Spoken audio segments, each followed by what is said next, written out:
few athletes have ever come to the Olympics with a stronger desire to win gold than the legendary Russian super heavyweight wrestler, the first three-time Olympic champion Alexander Karelin. He had taken gold medals at the previous 3 Olympics, scoring a combined 59 points without conceding a single point, and planned to do it again for a 4th time at the 2000 Olympics. Since first becoming an Olympic champion in '88, Karelin has dominated his sport like no other, for who else of wrestlers can boast a winner's streak of 13 years, and he seemed to show no signs of slowing down, despite the fact that he was already 33 years old.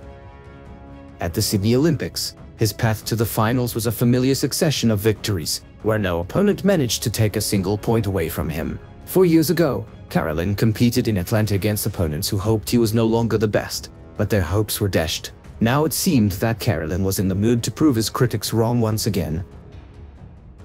Only one man stood between him and a 4th consecutive title, American Rulon Gardner. The youngest of 9 children, Gardner spent his childhood on a farm. Though he was a talented young wrestler, his ascent to glory was far less smooth than that of his rival. While Karelin dominated world competitions for more than a decade, in Gardner's career, it was only the 2nd international event, and he was already 29 years old. Gardner knew that in order to have any chance against Karelin, he needed to maintain complete composure and focus at all times. The first period of their confrontation ended with no points scored, and the second period began with the 2 men clashing with each other, because according to the rules in force at the time, the wrestlers were put into a crusade after the break.